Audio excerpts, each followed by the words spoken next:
Now, kind of the problem with custom deformers, though, is that they rarely work in engines. If you are doing a film or a commercial or something like that, then you're not limited by that, so you can use whatever you want, really. Um, but a lot of times engines can either use joints or they can use blend shapes. In some cases, they can use both, but the programmers almost never will let you, so you have to choose one or the other. So, there's a lot of really kick-ass tools out there that we just can't use, in half the productions we do, which is a shame.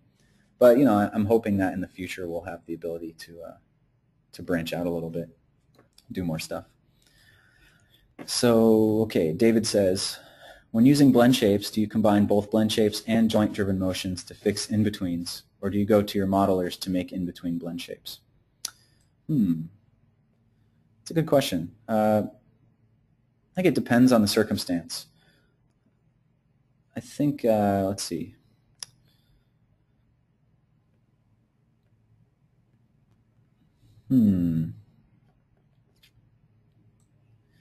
I suppose that most of the time, if we had the bandwidth for the modelers are available, and we'd probably go with making an in-between blend shape, because then it's going to do what we want it to do. Because typically with an in-between, you're not, there's a specific thing that you need the shape to do on that in-between. So when it's specific, you can use a blend shape, and you don't have to worry about adjusting that in real time, like when the rig's being used. I suppose if you ever had a circumstance where you did, you could just use, use SDKs and that sort of thing to make that work instead. But I think typically we would use blend shapes. Next question. Where'd it go? Do you provide your animators tools to make their own presets to alleviate them from repeatedly making the same face over from scratch? Yes, we do. Faceware has a built-in shared pose library which they can use. We also have, outside of Faceware, we've got some custom pose library tools that we use in-house to really give them that ability. And it helps to not just have to save them from repeatedly making the same faces, but it helps to breed consistency across your production, because when you've got, you might have 20 animators and 10 of them are sick and like super good, and then you've got 4 of them who are juniors, who have never animated a face before, and you still need you need that character to look the same and look good across all of those shots. So, you got to give them the tools that they need. And that kind of goes beyond rigging, I suppose, and more into the technical artist department of, writing scripts and making tools and that sort of thing. But yeah, definitely, do whatever you can to enable your animators to work better and to work faster. They will love you. Okay. Tomas says you can also write custom blend shape deformers with various kinds of interpolation. That's a good point. Because Image Metrics is, we are I suppose you could say a third party. A game company will come to us, or a film company, and say, okay, we would like you to work on this. And again, I think all of these things, if you're not in the game space and you're not constrained by an engine, you can really get creative and just make really awesome assets and make kind of use custom things and that sort of stuff. But in games, even when custom deformers and that sort of stuff will work in a game, it's not all the time that we have a communication with their engineers. They typically just provide us with a list of things that we can and cannot do, and we go from there. Which is can be frustrating, but I suppose that's always how we've done it. And any chance we get, we like to communicate more with the with the engineers and the guys who are setting those limitations, and try to understand them, because sometimes they don't mean anything, or they don't, like, they're not actual limitations. Like, they'll say, for example, sometimes a company will come to us and say, okay, we want to build a facial rig, and it's going to do this, and we say, okay, well, how many joints or blend shapes can we use? And it's a producer you're talking to, and they don't even know what you're talking about, let alone have the right answer for you. So they go and ask somebody who says, hey, how many joints can they use on this rig? And whether or not they're asking the right person is anybody's guess. They might be asking, a technical artist, or maybe a programmer, and then, it might be a programmer who's hates that the facial rigs require so much memory, so he says, oh, tell them they can only use 30 joints. And but the actual limitation might be like 60 or who knows what. So it's tricky. But I'm rambling now. But yes, good point there, Tomas. Let's see. Okay, cool. Sorry, lots of stuff to go through here.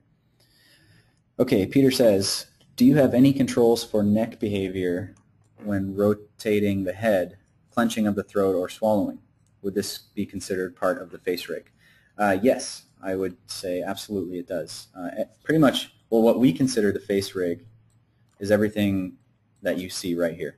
That includes neck strain and any sort of corrective shapes you need to make when the head is rotating or anything like that.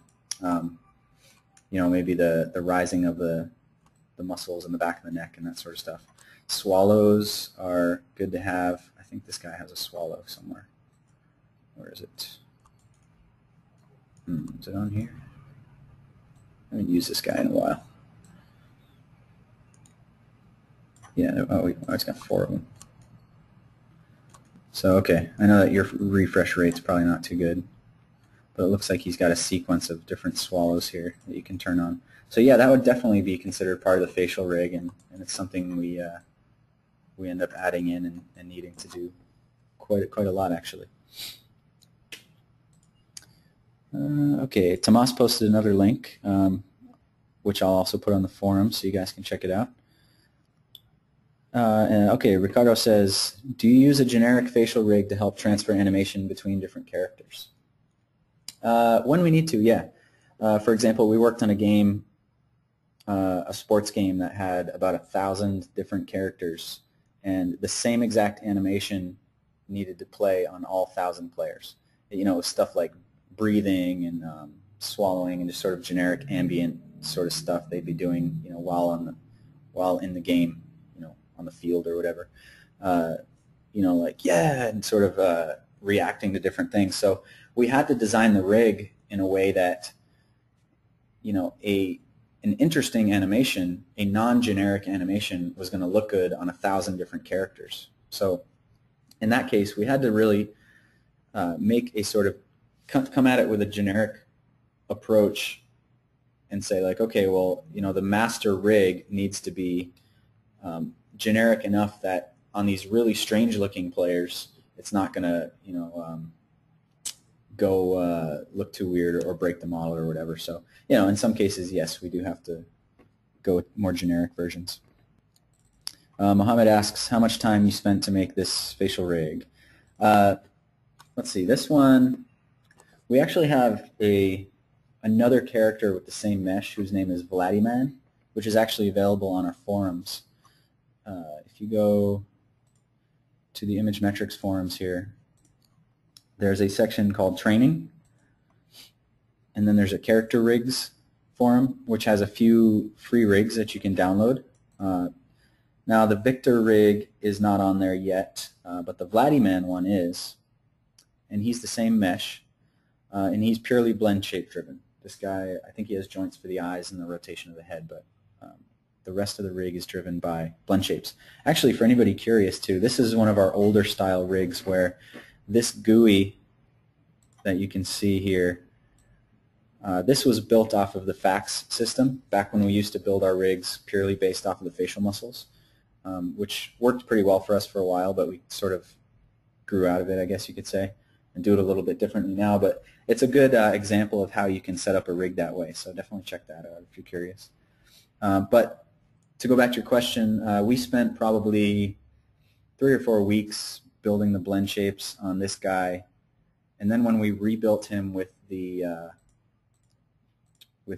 hybrid system, it was probably, tough to say, maybe another 2 weeks or so. I don't know the exact numbers, but for a high quality facial rig like this, you're usually looking at between 1 and 2 months. And that includes iterations with the animators where they actually get in there and do a test with the character and you know, sort of make suggestions and make fixes and that sort of thing. So, all right, sweet. Got through all the questions. If you guys have any more before we finish up, then go ahead and throw them in there. I do have to do a couple of shout-outs because this was everything's free, so we have to pay the bills a little bit. But definitely check out our website, image-metrics.com. There's lots of information on there about what we do, what our products are, Faceware, how it works, and how you can work it into your pipeline and all that sort of stuff. We have a Twitter feed. Who doesn't? Just kind of keep track of what we're doing and all that sort of stuff. We're also on Facebook. Follow us if you like. We're working with Gamers Heart Japan, which is an association that's collecting donations from the video game community to help out the American Red Cross in Japan. So if you haven't seen anything about that, then check it out. It's just gamersheartjapan.com. And also, I just want to, in general, invite you guys over to the Image Metrics forums. We're constantly posting up, tutorials and videos and different rigs you can test with. Faceware, the software, is actually is totally free to try out. To actually produce your video and to make your own facial animation with it, there is a cost, but you can download it and try it out for free with our demo material. It's pretty sweet. It's fun to use. Let's see, what else do I got up here? Yeah, that's about it, I suppose. Thanks everybody for coming. The webinars are being recorded each time, so the videos of them will be online once we're able to cut them up and do that sort of stuff. So keep on Twitter and the forums if you're interested in seeing that. Let's see. I'll make sure I don't forget anything here. Oh yeah, next week's webinar. If anybody's interested in performance capture, which is when you actually film the actors to be used with Faceware or just reference in general, next week Gavin Lewis is going to be doing the webinar on more about sort of how to, best practices with performance capture and how to get the most out of what you're filming on set and that sort of stuff. So it's really good. The following week will be part 2 of the rigging discussions, so I hope we can see you guys there. But come support Gavin next week too. He's a great guy. He's really smart. He has some seriously awesome information about about performance capture. So yeah, thanks again everybody. I'm going to start a forum thread. Let's see, I'll start it right now while you're watching. Let's go to, how about training? Actually for now, just so it's visible, I'm going to put it in general discussion. And I'm going to start a thread about this webinar where you guys can check out the links that people were really cool and posted, like Chad's Sticky Lips demo and the links that Tomas posted. And also any questions you had about the webinar, and also we'll put the video here eventually. Matt, you can sign up for the next webinar. Good question. We haven't sent it out yet, but we will send out a link to you guys, everyone who's here. It will also be on the forums, so you can find it there.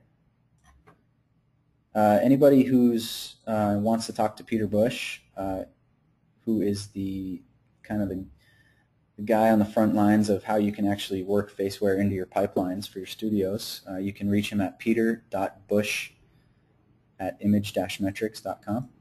And he'll also be sending all you guys just a thanks email for stopping by and all that sort of stuff. So cool. Everybody, thanks a lot. Some really cool questions, and I hope this was helpful.